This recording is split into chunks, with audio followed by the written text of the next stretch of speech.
Extremely inspiring. اس کی وجہ یہ ہے کہ مسلمان گناہگار بھی ہو تو اس کی زندگی کی میرا خیال ہے سب سے بڑی خواہش یہی ہوتی ہے کہ وہ اللہ کے گھر حاضری دے سکے. اور بے شمار لوگوں کو میں پرسنلی جانتا ہوں جی جی جو زندگی بھر پیٹ کاٹ کاٹ کے اپنا وہ اتنے پیسے جمع کرتے ہیں کہ میاں بیوی دونوں حج پہ.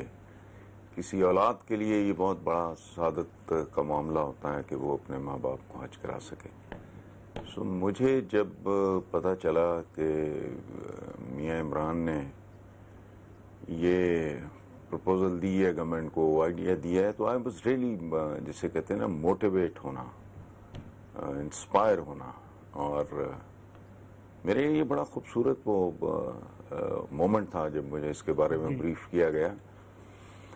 اور اس پہ مجھے کچھ لوگوں نے یہ کہا کہ یہ ملائزین، چونکہ میں نے جو کالم لکھا اس میں انہی نے مجھے بتایا تھا ساری بیک گراؤنڈ کا. تو میں نے کہا دیکھو یہ اللہ پاک کا کرم ہے کسی بندے پہ ہو جائے.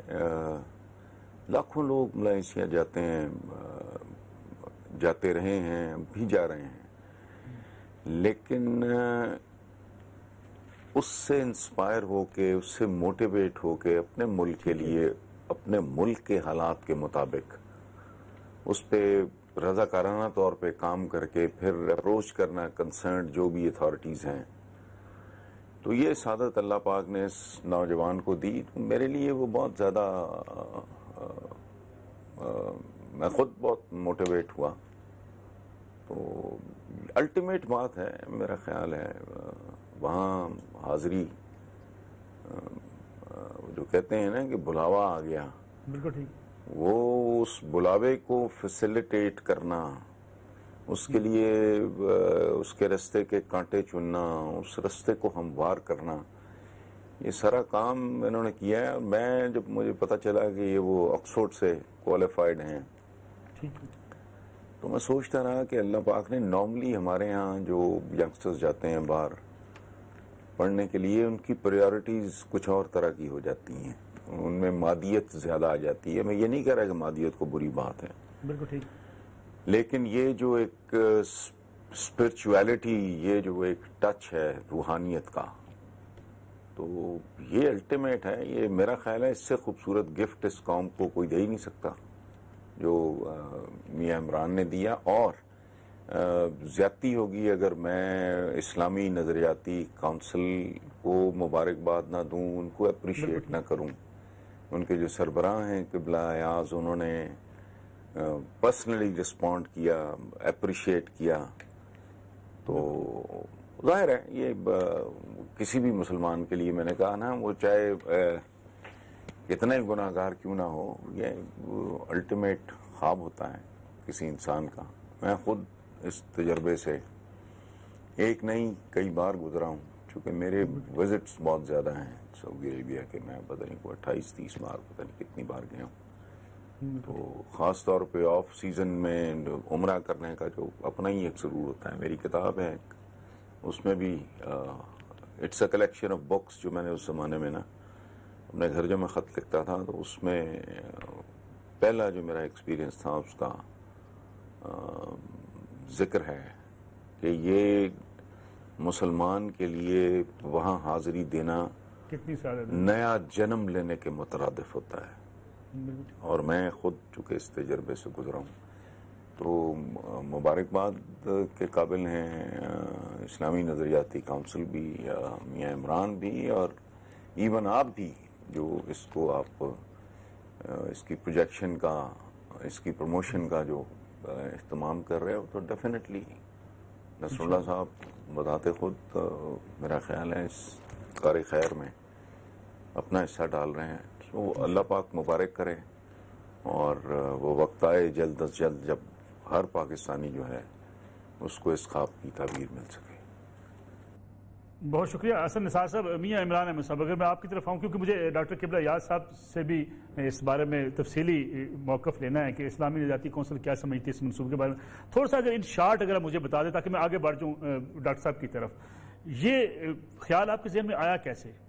اصل میں سمجھتا ہوں کہ پاکستان میں مسائل کی نشاندہی کی جاتی ہے، حل پیش نہیں کیے جاتے، لیکن میں سوچتا ہوں کہ مسائل کے حل بھی پیش کیے جانے چاہیے۔ اسی سوچ کو مد نظر رکھتے ہوئے جب حج مہنگا ہوا تو میں نے سوچا اس کو سستا کیسے کیا جا سکتا ہے۔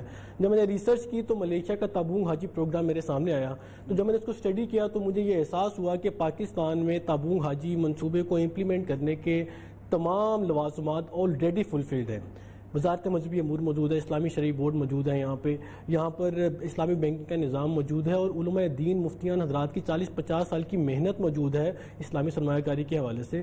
صرف ہم نے چیزوں کو ری ارینج کر کے اپنی ٹیبل پہ رکھنا ہے۔ تو میں نے اس حوالے سے پھر اسلامی نظریاتی کونسل کو تجویز دی کہ ہمیں وہ منصوبہ پاکستان میں لانچ کرنا چاہیے۔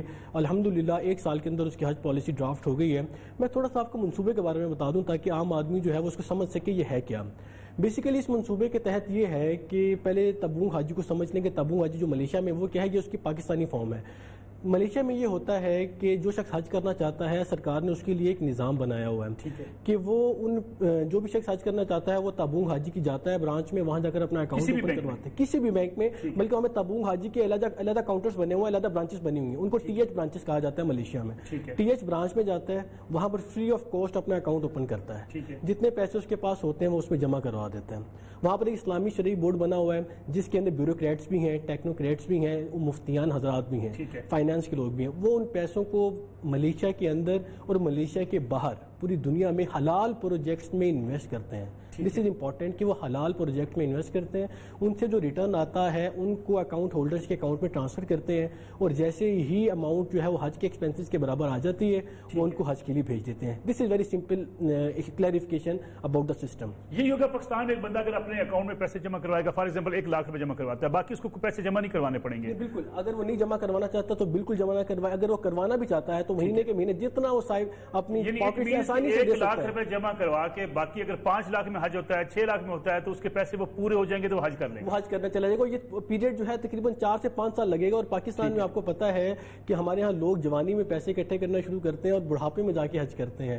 15-15 20-20 سال بھی لوگوں کو لگ جاتے ہیں۔ جو 15-20 سال کا جو پیریڈ ہے نا وہ 4 سے 5 سال میں آ جائے گا، اور اس کا ایک سب سے بڑا بینیفٹ جو ہے نا صرف اس کو 1 لاکھ روپے دینے پڑیں گے، 1 لاکھ روپے دینے پڑیں گے منیمم، اور اگر وہ 2 لاکھ دیتا ہے تو اس کا پیریڈ 2 سال میں آ سکتا ہے۔ ہاں تو ہاں بالکل، تو اس کے حساب سے اس کا پیریڈ جلدی آ جائے گا۔ لیکن میں ایک بڑی امپورٹنٹ چیز یہاں پر ڈسکس کرنا چاہوں گا کہ اس کا صرف عام آدمی کو فائدہ نہیں ہوگا، اس کا فائدہ پاکستانی معیشت کو بھی ہوگا، کیونکہ جو پیسہ لوگوں کے پاس گھروں میں پڑا ہوا ہے وہ پاکستانی معیشت میں آئے گا، سرمایہ کاری میں آ جائے گا، اور سرمایہ کاری میں آ جائے گا، اور ہماری جو نیٹ ویلتھ ہے پاکستان کی وہ انکریز ہوگی۔ یہ ٹریلینز آف روپیز کا کاروبار ہے۔ ملیشیا کے اندر اس وقت یہ پروجیکٹ معاشی طور پر ریڑھ کی ہڈی بنا ہوا ہے، ہر دوسرا ملیشین شہری جو ہے وہ اس میں شامل ہے۔ لوگ وہاں پہ کیا کرتے ہیں، میں تھوڑا سا آپ کو بتاتا چلوں کہ وہاں پہ لوگ یہ کرتے ہیں۔ میں واپس آؤں گا آپ کی طرف ملیشین ماڈل پہ بھی، ڈاکٹر قبلہ یار صاحب ہمارے ساتھ موجود ہے۔ ڈاکٹر صاحب بہت شکریہ، پروگرام میں آپ نے وقتی حسن نثار صاحب کو آپ نے سنا، میاں عمران احمد کی تجویز آپ کے پاس آئی، ماشاءاللہ آپ نے اس کو بڑی تیزی سے پروسیڈ کیا، اور یہ کہا جا رہا ہے کہ آپ نے وزارت مذہبی امور کو بھجوا دیا ہے۔ نظریاتی کونسل نے اس کو کیا سمجھا، اس منصوبے کو؟ سستا حج ہوگا، یہ شرعن حلال بھی ہوگا، اور جو سرمایہ کاری کے حوالے سے ہمارے ہاں ایک تصور پایا جاتا ہے کہ وہ حلال سرمایہ کاری ہونی چاہیے، کیونکہ لوگ بیمہ یا انشورنس پہ بہت سے خدشات کا اظہار کرتے ہیں۔ یہ جو 1 لاکھ روپے ایک شخص دے گا، اس کے بعد اس کو باقی جو پیسے نہیں دینے پڑیں گے وہ سرمایہ کاری سے آئیں گے، اس کے بارے میں اسلامی نظریاتی کونسل کا موقف کیا ہے؟ تمام ممبران اس پہ متفق ہیں؟ بہت مہربانی نصر اللہ ملک صاحب، بہت اچھا موضوع آج کے اس پروگرام کے لیے آپ نے رکھا ہے۔ میاں عمران صاحب کو بھی مبارکباد، یقیناً انہوں نے ایک بہت اچھی مہم شروع کی ہے۔ میں بطور خاص اپنے محترم حسن نثار صاحب کا شکریہ ادا کرتا ہوں کہ انہوں نے حوصلہ افزائی کے لیے کالم بھی لکھا، اور اب بھی انتہائی حوصلہ افزا کلمات میں اظہار کیا، تو بڑی خوشی کی بات ہے، مبارکباد کے مستحق ہیں آپ سب۔